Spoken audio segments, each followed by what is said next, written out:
Hey out there, welcome back to the Executive Exhale Show, podcast, channel, whatever you want to call this place. My name is Tammy. I'm an executive wellness coach, somatic breathwork specialist, and the creator of the Exhale Method. I've spent the last 30 years of my life working in leadership roles in a variety of different capacities and worked my way up the chain all the way to the executive world and experienced 2 burnouts. The last one is the reason why I do what I do today. I now get to work with clients, helping them to manage their stress, grow their careers, but do it in a way that comes from a heart-centered space and a place that feels aligned with who they really are. So today I want to talk about why we hesitate to invest in ourselves. As someone who comes from the caring profession, I'm used to giving away a lot of my energy. But when it comes time to taking care of ourselves, we often hesitate. I want to talk about this because we can refuse and delay access to things that we know can help us and what it takes to finally say yes to our own well-being.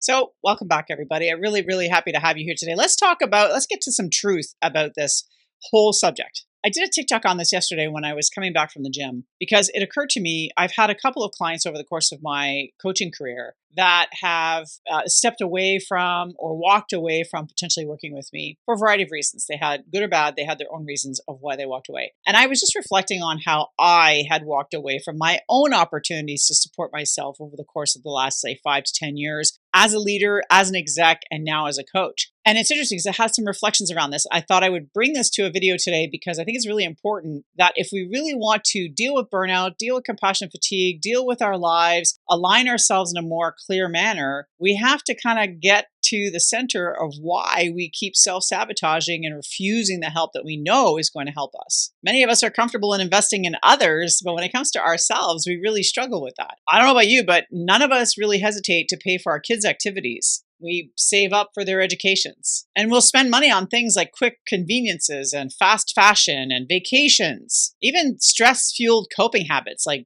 drinking and buying things that we don't need. But when it comes to something that actually supports our health and well-being, or getting clarity or handling our own nervous systems, what happens? Well, we pause. We'll say things like, I can't afford that, or maybe later, or what if this doesn't work?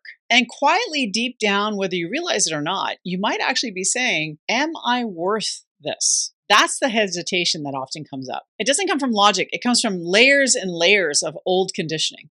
Old stories about how we earn things, how we rest, how we prove our worth. Just keep pushing through, muddle through, stiff upper lip and all that. Here are 3 main reasons why we resist investing in ourselves. And truly, none of them are about money. The first has everything to do with worthiness. Many of us are raised to believe to be in service to others. And us ladies in particular have been raised, at least in North America, in a very patriarchal way, to be of service to those around us. That as a mother, potential mother, sister, what have you, our job is to help other people to be their best selves, right? And sometimes at the detriment of ourselves. We've seen it with our mothers, etc. Patriarchy aside, you could be a man watching this right now and going, yeah, I do the same thing. I'm always in service to others, which is true. There are many of my clients who are men who have been in service to others their entire lives, never really thought about putting themselves first for any reason. We attach identifiers like selfish. I'm selfish if I do this. This is especially true if you feel like you're the one who's holding it all together or holding everything together in your family unit or in your work unit, etc.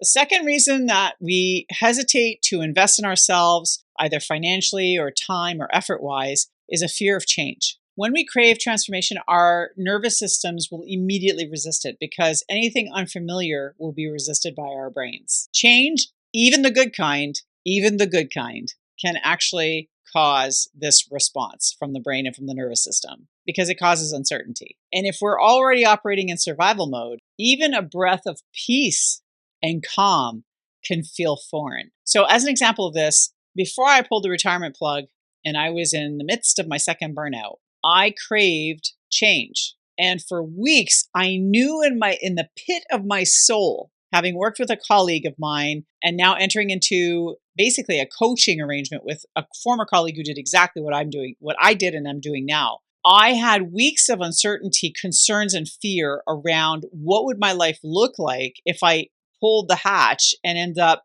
leaving my 9-to-5 job and my 6-figure income. Lots and lots and lots of fear. So even when I did make the decision, I felt good about the decision and I was being coached in that decision. I found myself still having anxiety attacks the week before I retired, the day of, the day after, the week after, even several months later. I still would wake up in cold sweats because of what I did. My nervous system had to be regulated in this new reality. So fear of change is a very real thing, even when the outcome is positive. And the third is cultural programming. We live in a world, especially as executives, that glorifies burnout. We're taught to equate our value with our output, how much we produce, how much income we've driven into the company, how much profits we've made. It's the outcome, the output that is measured. That is how we define success, at least culturally, which means that we push until we're completely depleted. And only then do we ask for help because we're at wit's end, which is what happened to me. So we carry it, we hold it, we carry it, we hold it until we don't hold it and we can't cope anymore. And we often internalize the belief that wellness is a nice to have, a luxury, that it's a reward, not a right. Do you know that as a human person, you have the right to rest? You have the right to not feel stressed 24/7? Did you know that? So, like I said, we carry it until we can't carry it anymore. So what is the cost? What's the cost of that? Here's what we don't want to acknowledge. It's not that we don't always acknowledge it. It's that we don't want to acknowledge it. Is that there is a cost to not choosing ourselves over time because your body remembers everything and it will force you to make the decision whether you like it or not. That stroke, that heart attack, that irritable bowel, that autoimmune disorder that flares up, all of that is because of the stress that you're ignoring, you're pushing down, and eventually you're forced into a decision. And before we get to the point of complete breakdown, which often we associate with burnout, we have the precursors to burnout that we don't associate with burnout, but still really is. And it's all of the things, the lack of energy, the depleted emotional well-being, the lack of focus, the breakdown of relationships in our lives, our health starting to fail. We don't really want to admit that these things are happening, but they are. And the longer we wait to address these things, and the longer we wait to choose ourselves, the more disconnected we feel within ourselves and with those around us. And that ultimately will always bleed into the workplace. So the fact is that if you're feeling this way, you are not weak. You're just tired. You're human. Welcome to the human race, where the human body is not meant to deal with stress 24/7. Your body, your adrenaline, your nervous system is wired to deal with the tiger chasing us through the jungle, but eventually the tiger is no longer chasing us because we've killed it and we can relax again. Our bodies are meant to have decompression time. So what happens if we say yes? And here's what I've seen over and over again. When somebody says yes to themselves, things begin to shift. When I chose myself, is when my life started to change. It's when my career started to shift. It's where my decisions started to change. It's where my relationships started to improve. It's where my health started to improve. I still have a ways to go because I'm in the process of healing my body right now. After 3 years of retiring from public service as an executive and doing this work as a coach, and I am actively doing the decompression work myself. After 3 years, I can say now that I sleep well, that I don't have the same stress levels I had. I have different kinds of stress now because I'm in business, but I have tools and tactics that I use now to support myself. And I have a community that I didn't have 3 years ago of these kinds of people who are just like me, who can support me. So when I'm feeling overwhelmed, I now know to ask for help. And the beautiful thing is I get it. And that's what I want for you. The shifts that happen in people aren't because of coaching or breath work. I mean, those are great tools, but they're not a magic fix and they're not a one-time thing. It's because they themselves change inherently within themselves. They stop waiting for permission. They stop outsourcing their well-being to the someday, to the tomorrow. They start paying attention to where they store their stress and their energy. They stop apologizing for taking space and for relaxing and for resting when they need it. They begin to show up differently with clarity and conviction, more groundedness, more capacity. And that's the heart of the message today. You matter. So why aren't you prioritizing yourself? Because you matter. Not because you produce, not because you're performant, not because of how you serve other people, although that's important, simply because you exist. Full stop. Because you exist, you deserve this. When you care for yourself, not just for the service of others, but respecting and honoring who you are as a person, you expand your ability to lead, to love, to give, and to live fully and express life. Who doesn't want that? And I'm going to say that I changed my career, but you don't need to do that. There are ways within your own career.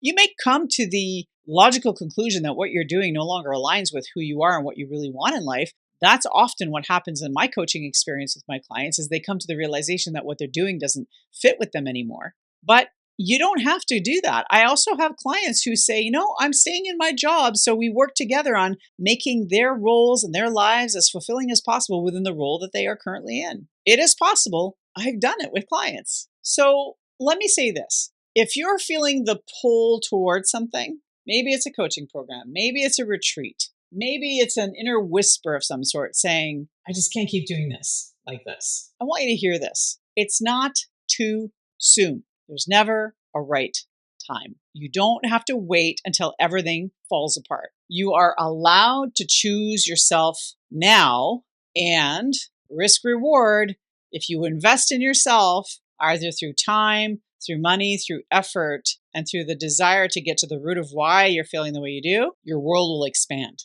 You'll have more clarity, more presence, and you'll have energy that you forgot was even possible. I know this because I've lived it. Now, do I still have bad days? Yes. Vulnerability moment here. I have, for the last several weeks, struggled with my own mental capacity for different reasons, but I've had some issues that I've had to work through myself in my own healing journey in my own life. And as a result, I use the tools. I reached out to my community and I get the support I need in order for me to move forward. And that's what I'm asking you to do, is to continue moving forward in what it is that you really desire. If you desire more peace, more calm, more clarity, if you want to work in your job and not feel like it's completely draining you, then honor yourself and follow that instinct, because that's your intuition calling you. The reason why I curated the Exhale method, which is a somatic, science, and trauma-informed coaching framework, I created it because I wanted to give you what I didn't have, what I really craved back in the days when I was the exec,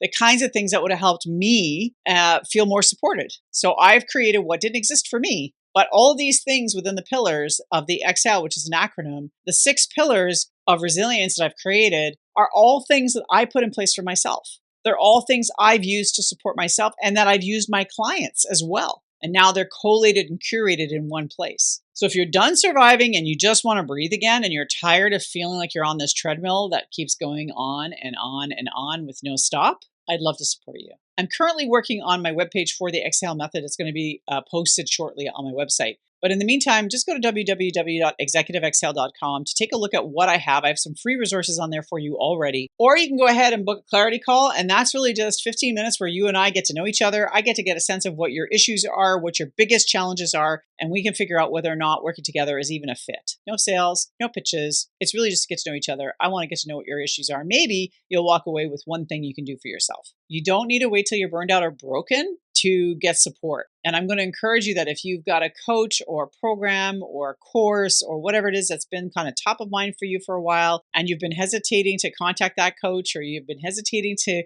connect with that person or that service, just ask yourself, how much better would my life be if I actually did this and I actually trusted that it worked? You don't need to say yes to the whole kit and caboodle. Maybe you just say yes to one small thing today that helps to move you into action and will give you the encouragement you need to keep going and keep moving forward. Thanks again for being here today, folks. I really appreciate you listening and watching this. If you like this content, make sure you like, subscribe, follow, do all the things, because it helps get this content out to other leaders who might be stressed out like you, who need something like this in terms of information, or who might need these resources. In the meantime, folks, until next time, stay grounded, stay inspired, and remember to exhale.